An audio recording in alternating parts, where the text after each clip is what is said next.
Welcome back to the Listen Up podcast, where we analyze a new album each week. I'm Jamie, and this week we've got me, Nick, and Jordan. Boink. This week we're going to be taking a look at Good Kid, M.A.A.d City, the regular edition by Kendrick Lamar, released in 2012, and it was picked by Jordan. Jordan, you wanna tell us a little bit more about why? No.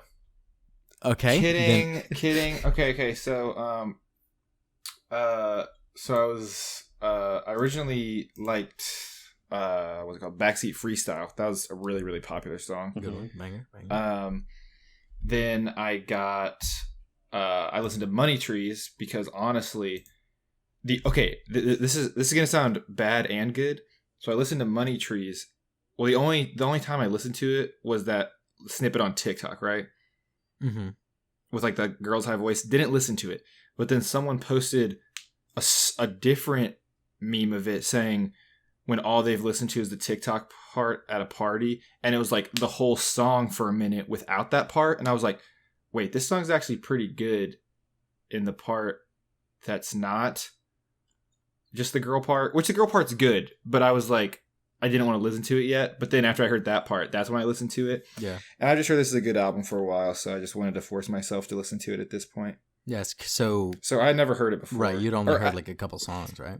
Yeah, and everybody's familiar with it, I think, to a certain extent because of just Kendrick's influence on not just like the rap culture, but yeah, to all culture, all music genres. But yeah, that's why. Gotcha. Yeah, so Nick, Sorry, just to clarify, I hadn't listened to all of it before, right, but I wanted to. So it's kind of this is kind of a, you did the same thing with Igor, right? Yeah, I did. Because there's not a ton of albums I've listened to, I've said before, right, like just all the way through. So if I just want to listen to an album, then I'll pick it and then dissect it. Mm-hmm. Oh, can I say that? The word dissect is copyrighted by the Dissect podcast. Sorry, Cole Kushner. Nick, how much had you've listened to this album before, right? Oh yeah. I got back into it whenever I listened to the first season of Dissect, and it was all about To Pimp a Butterfly, and the first two, or maybe I think it's the second and the third episode, are about Good Kid, M.A.A.d City. Yeah, and after I listened, because it like sets up Kendrick at his point in his life when he wrote T-Pab. Yeah. Right. But I went back and listened to Good Kid, M.A.A.d City in full when I was listening to that first season of Dissect, and I knew the majority of the songs on it, but I think I had forgotten about The Art of Peer Pressure, and I hadn't heard Good Kid in a long time, hadn't heard Real in a long time, but I remembered most of them besides that, and I also didn't understand some of the significance in the lyricism of Sing About Me, I'm Dying of Thirst until I actually listened to Dissect talk about it, and then talk about the connections between it and Keisha's song from Section 80. But yeah, it's got it. I've loved the hits off of it for a long time, right? And digging into the lyrics and just the general feeling of the other songs, the deep cuts, so to speak, off of the album, they're also very good. So yeah, I was glad to listen to it again. Yeah, kind of for me, it's one of those albums where like I've listened to it I don't know how many times, but like whenever I first heard it, like I heard like M.A.A.d City was everywhere. Yeah, and then also like Money Trees and Backseat Freestyle. I'd heard those, and then even like Swimming Pools was pretty popular. Swimming Pools. Yeah. That's right. That's the biggest song that I remember. I don't even remember really hearing M.A.A.d City until I think you showed it to me. Yeah, Jamie. I knew M.A.A.d City because of the meme. I hate saying I know songs because of the meme. Man, maybe I just heard it and then like I was the person who played it all the time. Because to me, it was like swimming pools and Mad City were definitely the biggest ones. But maybe that's just like me projecting that upon myself. Nah, do you remember the meme with like the crow where it's like every time I'm streets I hear quack quack quack quack beating down, and then like I do not. There's like the anyways, sorry. That's what I remember. They replaced like the yeah with like a crow like going like rah. It's so funny. But anyways. There was on Vine there was the Vine of like the heavier set black guy dancing in like it's like a Walmart parking lot or something, but it's like Mad City, but then there's like it's like a EDM remix of it. And that's actually a pretty good remix, I'm not gonna lie. The yeah makes really good for like mega bass drop afterwards. No, I got you. Yeah. I can. And I remember that Vine. I thought that was what you were gonna say whenever you're talking about memes, because that's the only meme with it I remember. No. But yeah, What is it? I've always liked the album. I was excited when you said we were gonna do it. Yeah. It definitely There's a lot of songs I actually did like on here, but what it was one that I had listened to, but then I never really sat down to like understand what it's about until like the Dissect episode on it was, and then I was like, oh, okay, so it's like it took on another level after that. So yeah. Yeah, but I mean, I enjoy it. I've enjoyed it before. I enjoyed it listening to it this week. It's been good.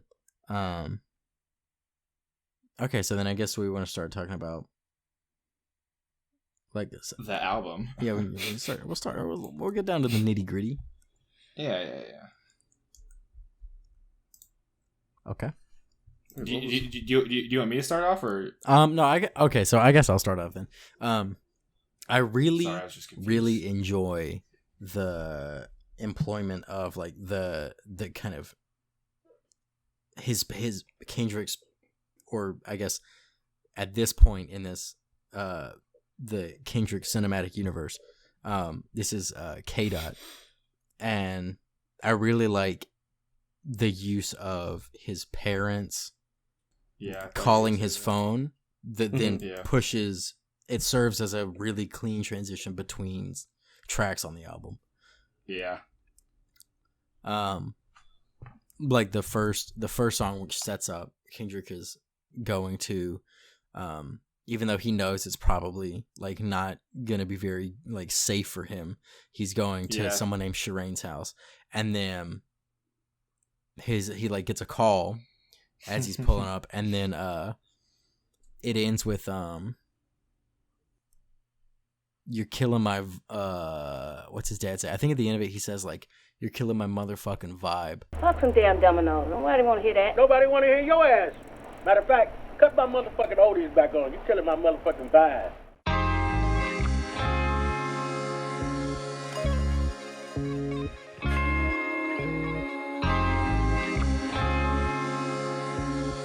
Yeah. And then Bitch Don't Kill My Vibe starts. And that happened so many times throughout it. And I hadn't caught all of them before. For whatever reason, though. Like, my second to last re-listening of it, I was like, oh wow. That's, like, really clean. Yeah, and really I know good. at the end of... Is Mad City the song that's right before Swimming Pools? Yeah. Yes. Yeah, because at the end of that, one of his friends in the skit says, like, take a drink of this or something like that. Yeah. Just lay back and drink that. And then, yeah. Nigga, pass Dot the bottle. Damn. You ain't the one that got fucked up. What you holding it for? Niggas always acting unsensitive and shit. Nigga, that ain't no word. Nigga, shut up. Dot, you good, my nigga? Don't even trip. Just lay back and drink that.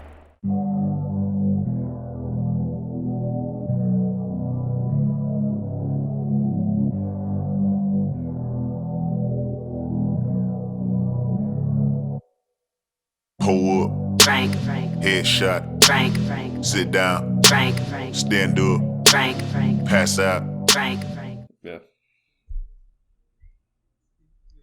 Yeah. Try it. There's just so many good songs on this album. Mm-hmm. There is. I forgot that the intro skit, I guess, the intro lyrics of the album are like I think what Cole Kushner from Dissect, I think he called it the sinner's prayer, but it's basically like the prayer you pray to to have like Christian salvation, to like devote your life to Right. following God and stuff.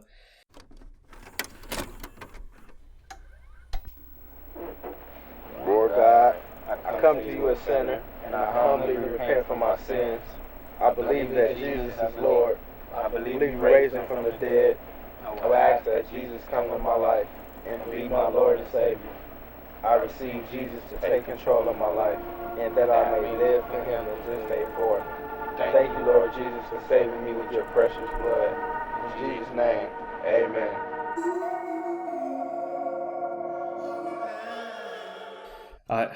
I forgot that was the first piece of audio on the album. That's the intro to Shireen.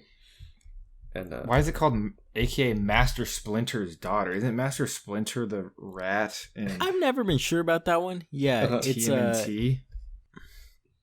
Yeah, it's about the. Yeah, I don't know. I just thought about that when I pulled up the lyrics to look at them. I was like, wait, why does this reference Master Splinter? Because he doesn't talk about any Ninja Turtles in the song and Master Splinter's he's like the sensei, right? Yeah. He's the rat sensei. Okay, he's so not the Shredder. According to this person on Genius, they say that it likely signifies Shireen's like hood rat status. Like, maybe like that makes her sense. Dad's like a hood rat, so she's like the wow. I guess protege. That's actually amazing. Could be. If that's accurate, that's a deep one right there. That is. I was like, it makes sense though. It makes sense. I could see it. But yeah. So again, we were all familiar with the regular ones. Like, I don't know, Bitch Don't Kill My Vibe was really good to listen to. I like that. Right. Backseat Freestyle is still amazing. Still very good. If you put it over the Aha Take On Me beat, it becomes exponentially better also. Even more. Don't ask me how. Yes, it's amazing. Some of the tracks weren't like super stick outish to me, but one that I liked a lot and I wasn't expecting was Poetic Justice. Oh yeah. By featuring Drake. That song is like easily one of my favorite now on this album. Mm-hmm. Just like the Drake feature, I think is amazing in this. Like, I think Drake does a really good job. Just rapping in general. Kendrick also, but I really like Drake's part.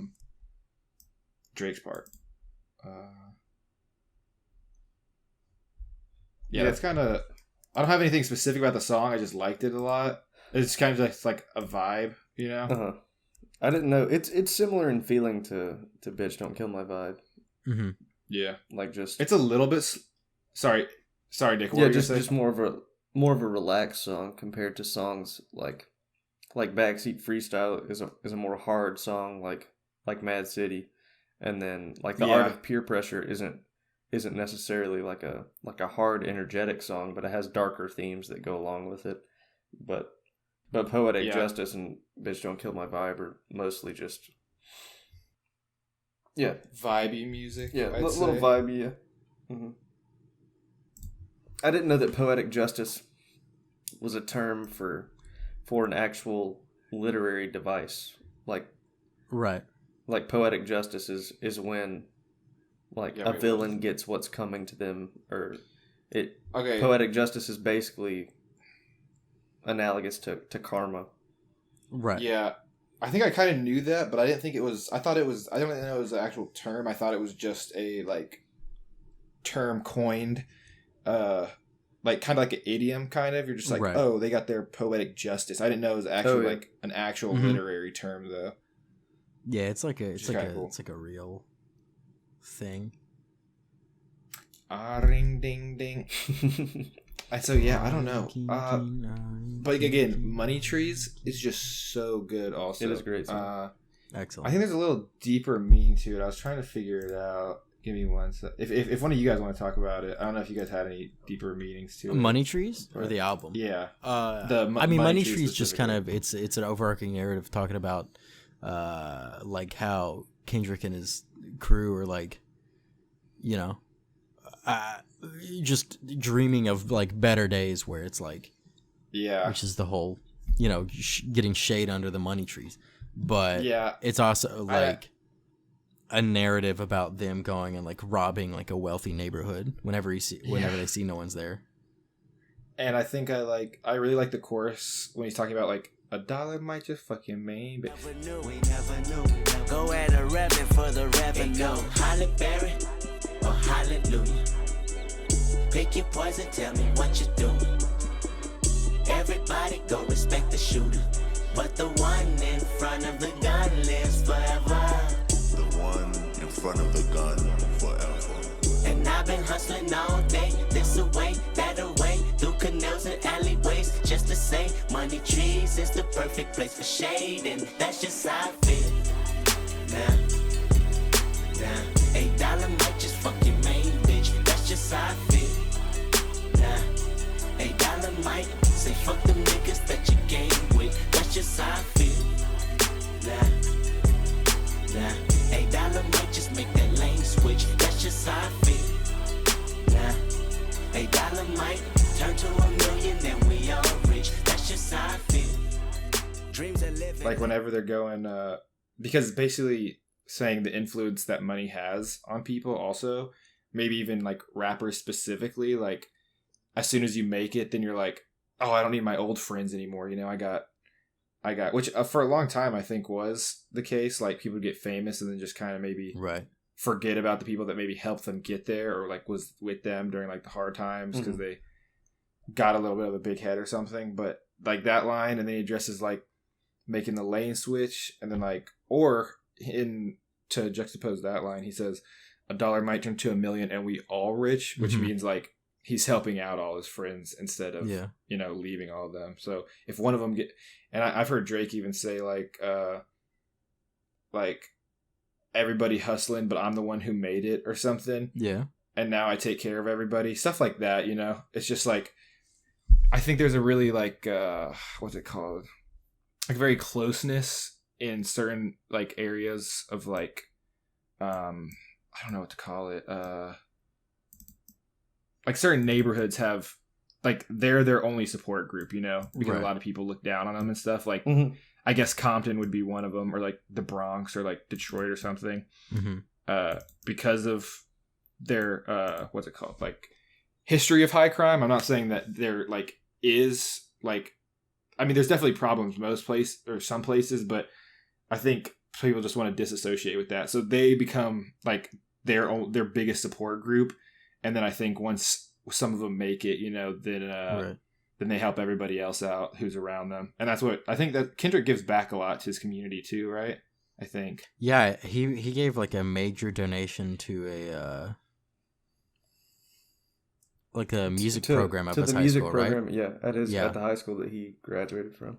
And he didn't really like publicize or tell anybody about it. And then an interviewer in an interview asked him about it, and he was like, "Yeah, how do you know that? Nobody's supposed to know that." Like he didn't like want to go out and like tell everyone that he did it. And no, that's what I was saying. So I think a lot of them like to give back too because of the place they grew up. But that's why I like Money Trees a lot too. It's just kind of talking about how also he got big and like what money can do to people or what it can't do and all that stuff. So that's why it's still one of my favorite songs. And the chorus is just hella good. It is. It go Halle Berry. The Halle Berry. It's probably one of the more like catchy, I guess, choruses on the album. It's one that like you hear like the first word and you're like, oh, I know this song. Yep. Yeah. No, I like it a lot. Yeah, Money Trees is an excellent one. Yeah, it is.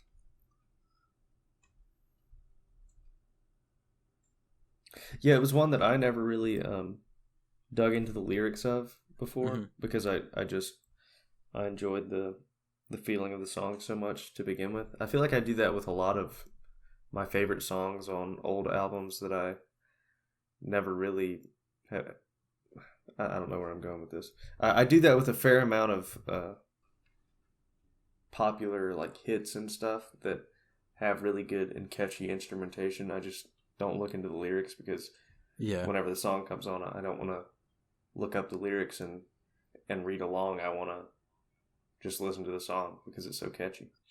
And I was glad I looked into it a little more, and it's impressive that he has meditations on being cautious with what you do with like big checks and huge amounts of money when this was his breakout album, really. Like, before this album was Section 80, and it got acclaim, but it didn't break him into the mainstream anything like this album did, I don't think. Mm-hmm. Like, this album has so many hits on it, like Money Trees, Swimming Pools.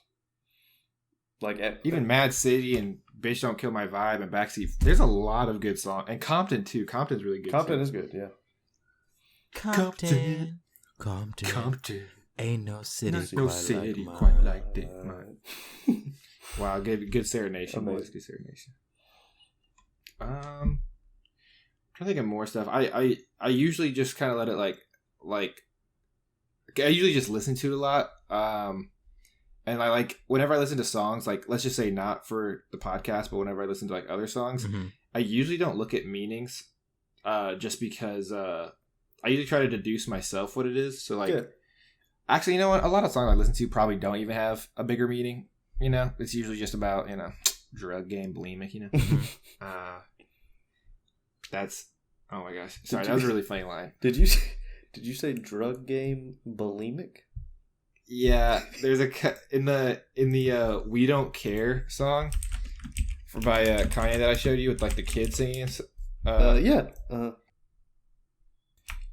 He says the drug game bulimic, it's hard to get weight, I think he said. Or it's hard to like get weight in like the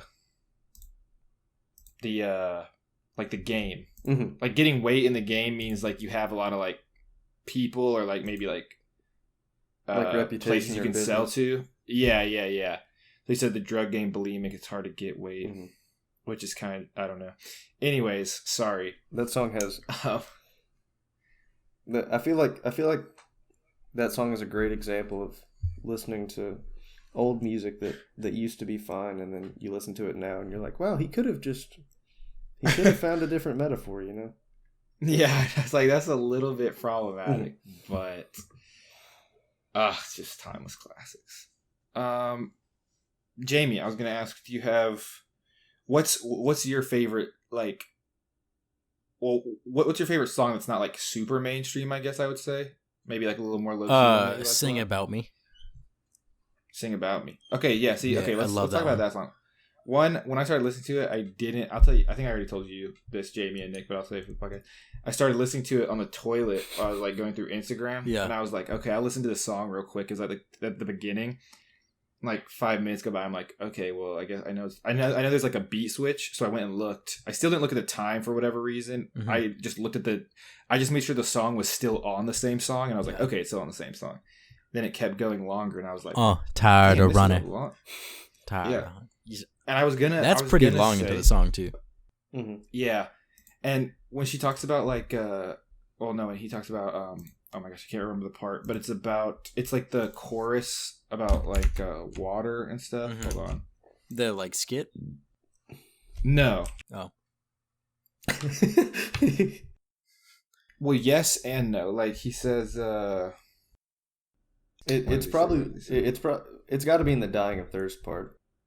Yeah, it's like, it might be like the hands on the wheel who said we wasn't dying of thirst. He said something about, okay, well, anyways, I was going to relate it to getting baptized, because I think that's, it might be like too many sins, I'm running out, somebody send me a well for the drought. So it's just like saying a lot of like religious, metaphors / like diction. And so I was going to be like, oh, this is obviously talking about a baptism. And then at the end, there's a skit that's just like, hey, you need to get baptized. And I was like, okay, well, there goes the There goes my big brain IQ deduction. I deduced. Yeah, man.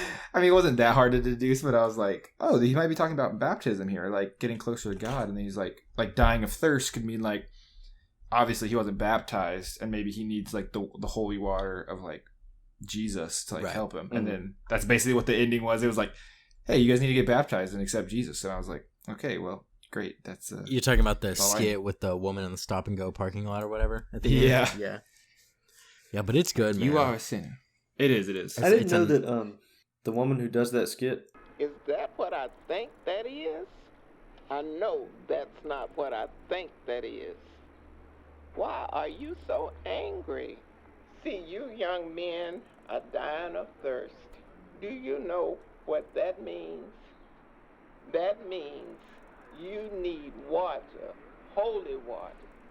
You need to be baptized with the Spirit of the Lord. Is Maya Angelou. Yeah. I didn't know that either. I learned that from Dissect. I think Cole said that, and I was like, oh. I was like, because whenever I would listen to the song, like I would kind of recognize her voice. And then we said that, I was like, oh, yes. Yeah, I hate that the song's 12 minutes long because it can't, cut in that much. But yeah, I love it so much. It's such a good song. Like the first part of it talking about, the first line talking about like someone, it's the person getting back for revenge for their brother who got killed earlier in the album. And then, how it ends with it's them like writing a letter or something, right? Or like they're getting a message to the narrator, who would be Kendrick. You're talking about verse 1? Yeah, and then verse 1 it ends with forever I'ma push it wherever, whenever, and I love you cause you love my brother like you did. Just promise me you tell the story when you make it big, and if I die before your album drop, I hope I love you because you love my brother like you did. Just promise me you'll tell the story when you make it big. And if I die before your album drop, I hope. And then there's gunshots. And so damn. Yeah. So that already starts. And then the next one's about, that goes through a chorus. And then the next verse is, it's a song that you were talking about that referenced Keisha's song on Section 80, which is like Kendrick's kind of take on a song kind of based on Brenda's Got a Baby. I'm pretty sure that's Tupac. Yeah, it was. It's just talking about someone's having a rough time and then they get pregnant by one of their clients in like high school or something. And then he's just talking about their situation. And then it's like they move on to the they get back into the chorus, and then it's like I think it's from Kendrick's like perspective. Yeah, the third verse. Sometimes I look in the mirror and ask myself, am I really scared of passing away? If it's today, I hope I hear a cry out from heaven so loud it can water down a demon with the Holy Ghost till it drown in the blood of Jesus. Sometimes I look in the mirror and ask myself, am I really scared of passing away? If it's today, I hope I hear a cry out from heaven so loud it can water down a demon with the Holy Ghost till it drown in the blood of Jesus. I wrote some raps that made sure that my lifeline reeking. And then he just talks about like not sure, like scared of life basically. And then it ends with, am I worth it? Did I put enough work in? As in like, is he worth making it out to tell the prior two stories of the song, which are, which is a whole other, the person making it big out of that situation. It's kind of like survivor's guilt, right?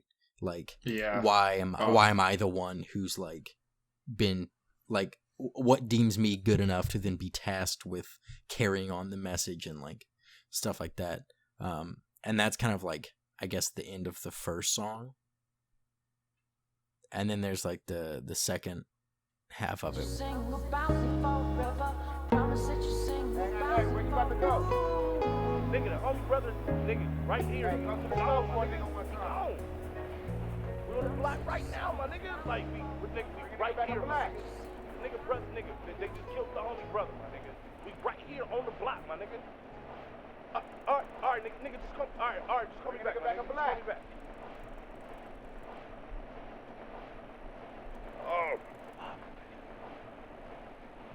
So what we gonna do, my niggas? What we gonna do? Bruh, we can go back right now, my nigga. Like, nigga, I don't give a fuck, my nigga. We can go back right now. Fuck, I'm tired of this shit. I'm tired of fucking running. I'm tired of this shit. My brother, homie. Tired of running, tired of hunting, my own kind, but retiring nothing, tires of steady screeching. Which is like more of, it's like super, it feels like you're super panicked the entire time. It's like, it puts you, it's like really uneasy, but it feels really, I mean, it's cool. And then it's just talking about like, you know, I'm tired of running. I was going to say, how many sins, like. I understand the panic, but to me, it almost like the tired of running, tired of hustling. Yeah. It seems like he's exhausted of the life that he's lived so far, and he's like, there has to be something more. Like it's a simultaneous struggle of him wanting to get out of that scenario, but also wanting to feel worthy to get out of the scenario. Right, and so every so there's, what is it, 5 or 6? It's 5 verses of the second section of the song, and each one is like talking about being tired of the life, and then every one of those verses ends with dying of thirst, dying of thirst, dying of thirst. Mm-hmm. And then there's the outro skit, which is like, it's like a narrative of someone like, I'm tired of this shit, tired of running, tired of this shit. That's my brother, homie. And then it's like Maya Angelou comes in and tells them like, you guys need to stop what you're doing. You're dying of thirst. You need holy water. Pray with me. And then they pray together. And then she ends with, all right, now remember this day, the start of a new life, your real life. As in like they were just baptized so they can be free of like the gang life that they're living in. And then it goes into the song Real, which is really good too. Mm-hmm. But I feel think, like, I don't know. I think that Sing About Me is probably one of my favorites on the album. I just love it so much. Really? Mm-hmm. I think, again, it might be a little bit, it's just so long, so it's not a song that I can like enjoy. Like Runaway pushes that almost, but it's short enough where I can, and the last 3 minutes of the song is basically him just like auto-tuned and like with a beat behind it, so I can sometimes skip that if I want to, so it's like a 5-minute song or something, or even 6. But like, you kind of have to digest this whole song, like, kind of every time you listen to it. Right, and know? that's the reason I like it. Is it's like, it's not one that I would just like throw on, okay, at like a party sense. Or something.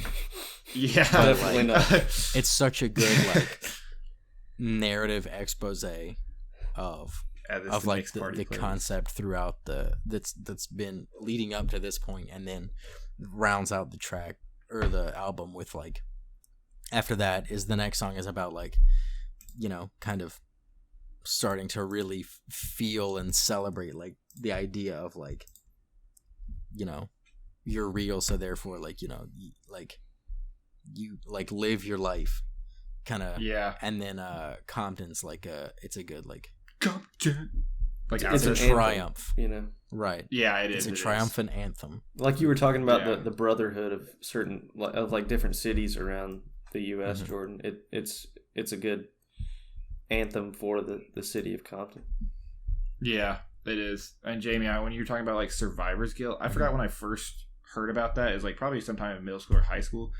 Like, that's insane. Like, I've thought about like the I think I read it in, like, it's probably like a book or something, and we like went over like what survivor's guilt was or something. But like, that's so much like stuff to have on you, right? Like, like if people get, if like say you're driving a car and you crash the car and you survive, but your friend doesn't.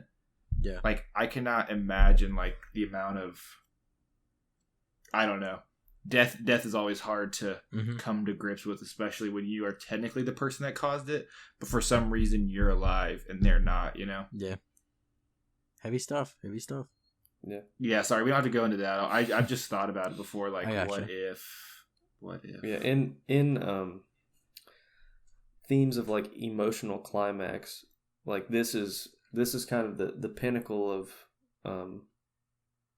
kind of like the turning point of the narrative.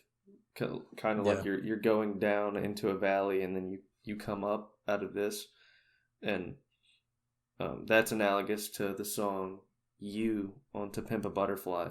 That's like the most emotionally distraught song on that album. And then I feel like "Damn" doesn't have any insanely sad songs.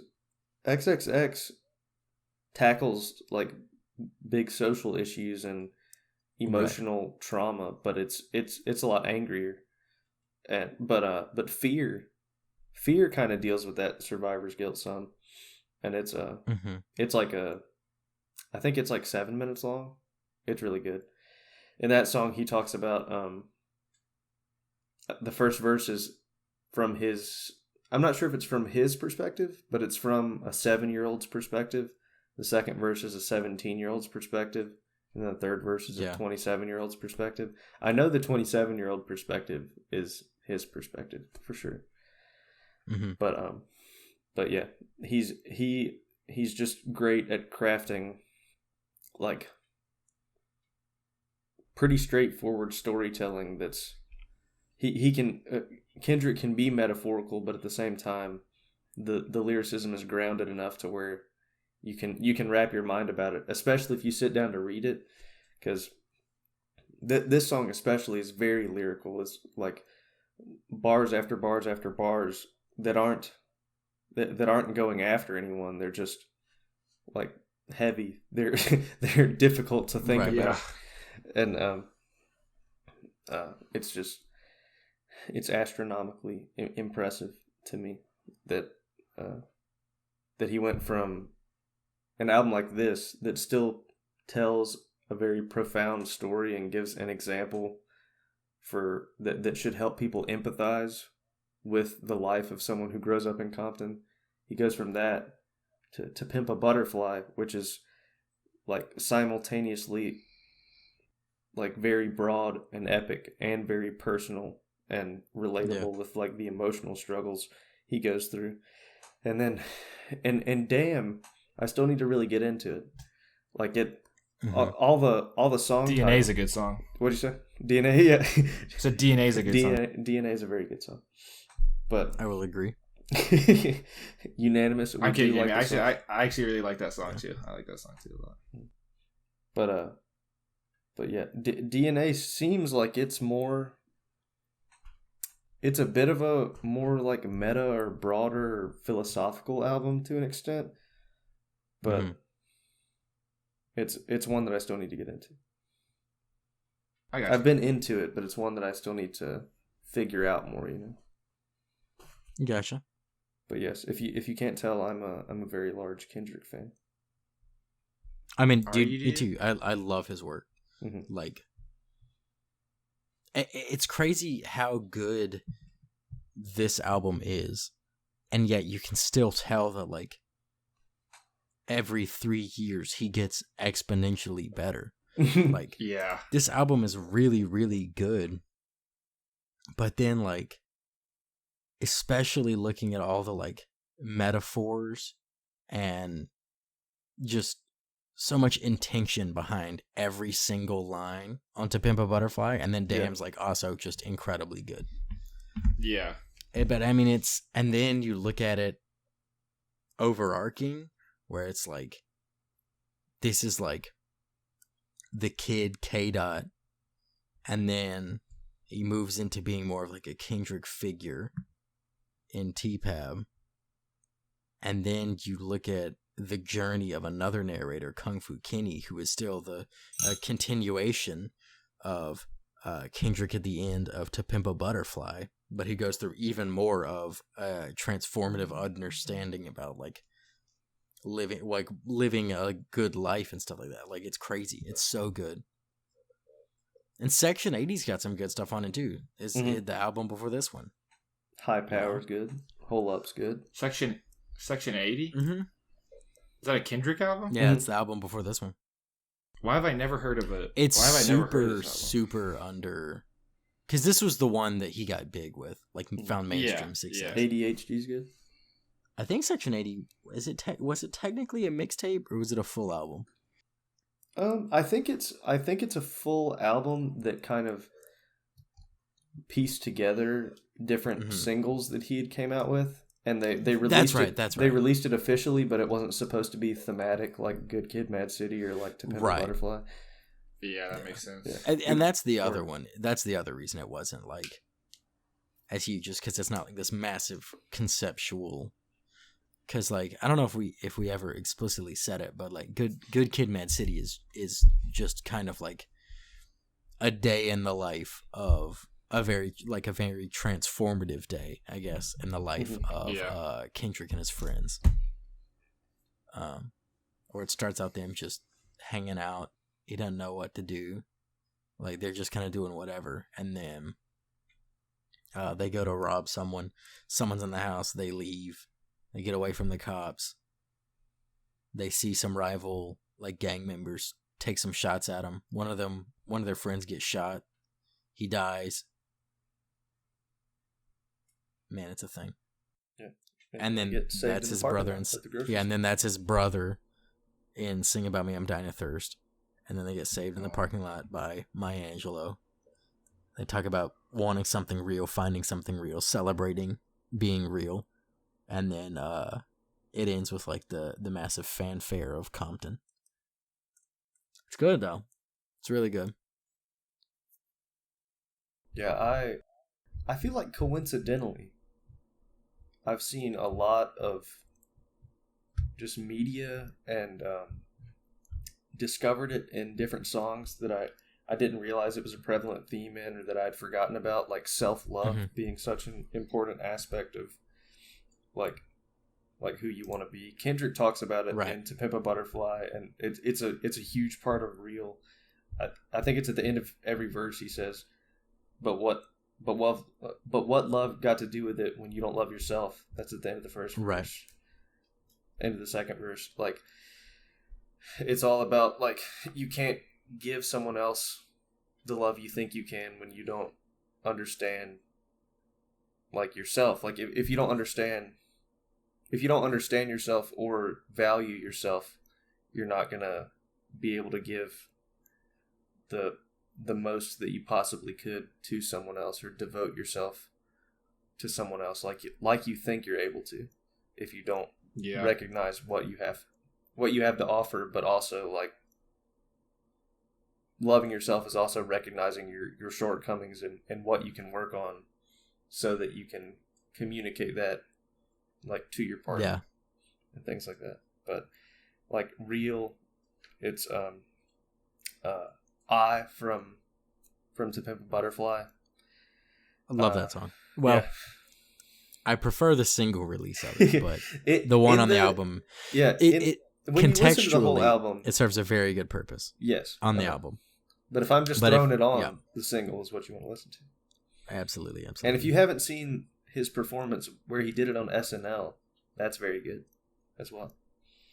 He wears black contacts and his eyes look like completely black. It's freaky. Yeah.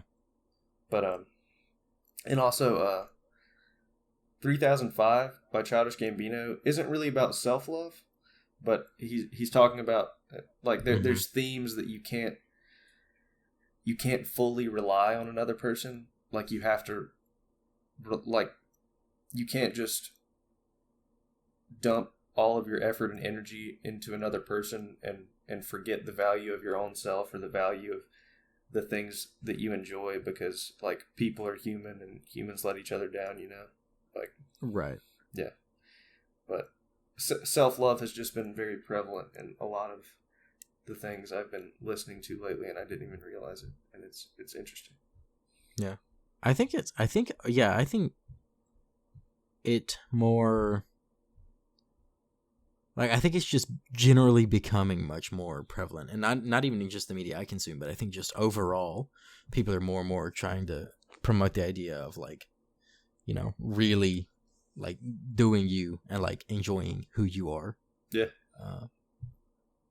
I think there's been more of a shift of that where we're trying to, like, destigmatize certain things, and then also like I think as we get a better understanding of just mental health as a society, I think that's where the transitions really also come in, where people are like really advocating for self, fulfillment, which is good. Always good. Yeah, I don't really know how much more like specifics I have about this album. Yeah, I don't have that many more. I just wanted to say this was like it's just a good album to listen to in general. Yeah. Because I don't have much more to say about it, I wanted to say like I think this is an album that I'll keep listening to the songs because we've all had songs that we listen to like a lot, and then like as like a year goes by or something, or maybe a few months, we're like, oh, that, like, you pick out certain different lines every time you listen to it, like after you know pretty much the whole song. Yeah. So I think if we came back and talked about it like in a year, we'd have more to talk about too. But as just for right now, there's so much on this album too that to talk about that I just couldn't find all of it, No. There is. That's kind of how I when I was trying to think of what I specifically wanted to bring to the table, I was like, there's just so much that I don't even know, like, what to, like, triage to say. Mm-hmm. So I figured I would just speak in more of a general terms throughout the album. Yeah. No, I got it. I'm glad we talked about Sing About Me. Mm-hmm.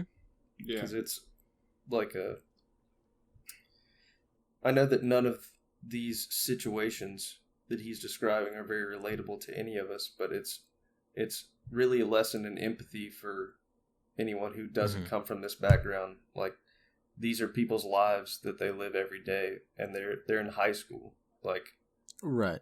Like when we were in high school, we were just hanging out with each other and doing homework and applying to college, not like worrying if we walked like a football field away from our house if we were going to get like robbed and shot.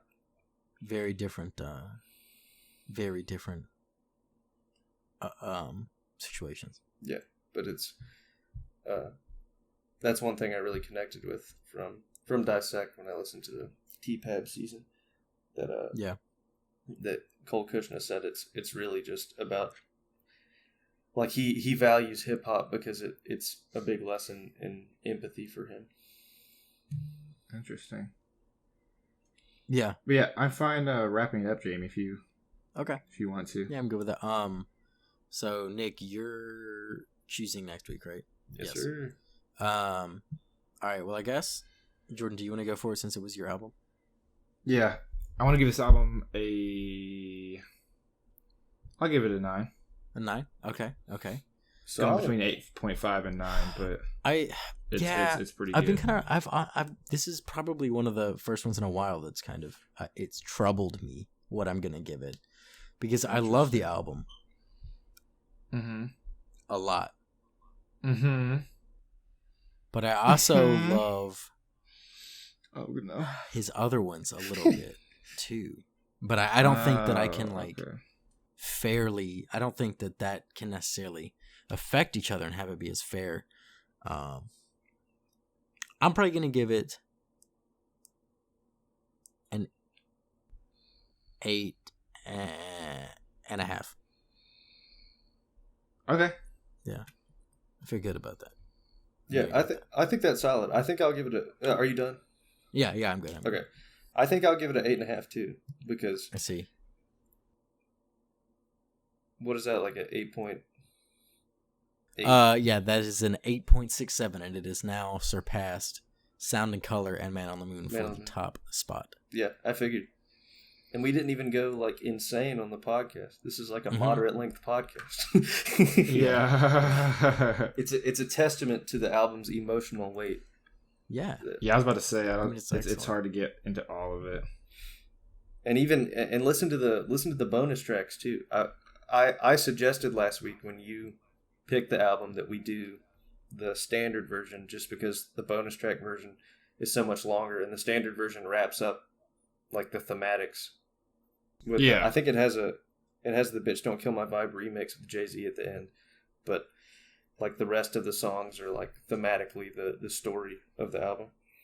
But oh dang, the bonus version has the Recipe with Dr. Dre. The Recipe Black Hippie remix is the one that I know and really like. But I'll listen to those. I didn't actually get a chance to listen to them this week, but Yeah, you should probably check them out. I think you'll like them. yeah. But I gave it 8.5 too. Like you said, I love like Kendrick's main 3 thematic big albums, and right. I probably like Damn a little more than this one, and I think T-Pab a little more than Damn. But like I said, I really still need to dig into Damn. You know. Yeah, I'd probably say that that's probably on my list. That's how mine would shake out. Mm-hmm. True. So yeah. So then, what are we going to be listening to next week, Nicholas? So next week, I kind of wanted to listen to something folky at first. That you say folky or polka? Folky. Polka. Okay, bro. Yeah, what? We'd quit the idea in the podcast right there. That's but I went back on that because I wanted something to comfort me after this week because I was a little down yesterday. But I had a newfound. It was election related. It wasn't anything personal related. Oh, okay. But I had a new attitude after Jordan and I went to the record shop last night, and I bought one of the records that I just forgotten about the album, and I put it on yesterday, and I was like, "This is definitely what we're doing. We're doing Sound and Fury by Sturgill Simpson." nice. So, Sound of Fury? Sound and Fury. And Fury. Yeah. By Sturgill Simpson. There's a nice Plymouth Roadrunner with a like mushroom cloud going off in the back. Yeah. With the Japanese writing and it's yeah, Japanese inspired font in the top left. Yeah. But yeah, it's nice. It's a good one. It is. I know you're Jordan, a big Ronin fan. I do. I really like that song. We'll see if it still is my favorite after I give this album 4 or 5 more listens. I feel like you'll enjoy the last song on it too. Jordan, are you familiar with Sturgill at all? Where would I be? I don't think you would. Okay. I'd be surprised. His older stuff sounds more like old country, and but this album is like this album is like southern synth rock, pretty much. Yeah. Okay. So yeah, but it's good. It'll be more rock than country, honestly. But yeah, I got you. Yeah, it's good. It's got a lot of attitude behind it. I enjoy it. Nice. Yeah, that it does. It definitely lives up to the title of Sound and Fury. Yeah, I'm probably gonna watch the there's a anime like short film that plays along with the album that's on Netflix. I'm probably gonna watch that over the weekend. Dang, actually, let me know about that. I kind of want to watch this. Okay. It's like a post-apocalyptic samurai thing. It's really cool. Yeah, bro, I'll check it out. Dang. Yeah. I guess we want to talk about what we're listening to then. And then Oh yeah. I'll go for. Yep. I've been listening to Good Kid, Mad City a lot. Obviously, makes sense. I've been listening to still a lot of Pop Smoke. It's hard to not listen to him as the week goes by. I think I'm gonna say that for like the rest of the year. You're a smoker, as they say. I am a smoker now these days. Entrepreneur, I still listen to every once in a while just because it's good. And then I've been really into. I said this. I don't know if I said it last week, but I'm still really into this song. Like I've been into like a couple songs like the last 3 weeks, and it's hard to like not listen to them at least once or a couple times every day. Demons off of Drake's latest album is still so good. Laugh Now, Cry Later off of Drake's single that he made is still really good. Like Black Balloons by Denzel I still listen to a decent amount. And just a lot of Pop Smoke still. So nice. Yeah. I've been listening to. I've also, I don't know, just it's that time of the semester where there's like, it's just stress and no motivation. So I've also been reaching for comfort music, which has just been listening to, honestly, mostly, apart from listening to this album a few more times, just to kind of refresh my brain a little bit, it's just been a lot of like Peach Pit on shuffle. That is all comforting. of their music. Yeah. Love it all. Sometimes you just got to listen to Private Presley and zone out for 5 minutes. Yep. 5 minutes, dog. I zone out for like ever. All right. For eternity. Yeah, honestly, like that's really mostly what it's been. Gotcha. Nick, what have you been tickling your eardrums with? A little bit of Alex Cameron, a little bit of a little bit of Sturgill, a little bit of Knox Fortune. That new album, Stock Child Wonder, still going strong. Nice. Yeah, that's mostly it. I don't think I have any. I was scrolling through the new albums that I added this week, and yeah, I'm past them now. Nothing insane. So Mick Jenkins, I've grown to like him a lot recently. Gotcha. Always Bahamas. Mm-hmm. Perma rotation. But yeah, that's about it. Oh yeah, I bought a Bahamas single off of his website that's like a vinyl exclusive, and both those songs Yeah, and you are pretty got good. 2 bananas with it. Bro, they're all. Why do you keep like? They're on the album cover. Like, I know, it's so weird to send such a perishable fruit. Wait, What? what? I'm missing something here. They're like. Are they fake bananas? It's like a picture of 2 bananas. They didn't Are you serious? It didn't come with 2 bananas. What album is this? Bro, what? I've been talking about this for 4 days and you're just now telling me those weren't bananas? They Can I- are bananas, but it's a picture of bananas. This is why, like, I swear to God. every time you reference them, I'm like, yeah, it came with bananas because there's a picture. Like, Wait, did Jamie thought they were actual I thought bananas? They sent bananas in the mail. No. That's why I kept bringing it up because it was ludicrous. Wait. So real quick, Oh my real, God. real I just sent it to our recap of the Snapchat. story. It's a picture So- of bananas. yes. So Jamie thought a picture of bananas was real life bananas. Yeah, and that now it makes more sense that Oh, when now I I see sent- it. Yeah, when I thought sent they a were picture of the bananas album on your cover, table. Jesus. yeah, you were like, did you write on a banana? And I was like, no, they wrote on a banana and like sent it to me. Or like, I don't remember exactly what I said. I thought I clarified that they wrote it on a banana. Whatever and took you a said, picture of it. you said that they wrote on a banana, but then you said it came with the album. So it furthered my stupid interpretation that the picture of bananas on the album cover, the lighting also wasn't very well color balanced, and so it kind of blended in with the wooden table it was on. Oh my god! So I thought it was just bananas on the table. I could wait. Oh, that's when you sent the Snapchat. Yeah. Okay, I could totally see.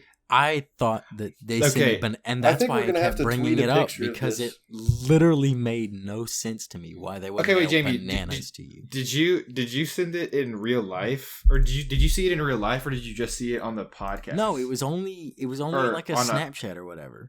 Yeah, Snapchat. Dude, that's why I was okay. I thought they were real bananas because you said they were real bananas, but I literally didn't think like twice about it. I was like, oh, Craig just carved words into a banana if Nick didn't do it. You know? Yeah, I feel, and I'm not even gonna cut it because this is funny. I feel no. like you need to tweet It's the picture of this Yeah, single probably- cover along with. yeah. Just flash it up on the screen too, because it we'll actually tweet is the real looking bananas. bananas. I swear, We'll I tweet the thought that they sent you bananas, and I was blown away. That's why I kept bringing it up for like a week. I've been saying this shit. All right. Well, on That's that note, pretty we can wrap her up. Yeah. That's definitely going in the description of this week. Jamie doesn't know what a picture is. Jamie doesn't have depth perception. He's a damn moron. All right. Well, yeah, we just want to say thanks again for checking out this week's episode. And remember to tune in next week where we're going to be taking a look at Sound and Fury by Sturgill Simpson. Be sure to give the album a listen or two or more if you're so inclined. And then you can kind of have your own thoughts about it so you can kind of mentally join in the discussion. Feel free to either leave a comment about your thoughts on this week's album on YouTube, or you can also tweet them at us. We are on Twitter at Listen Up Pod. And that account, as well as our personal handles, will be in the description of wherever you found this podcast. But for now, we'll catch you next week, and remember to listen up.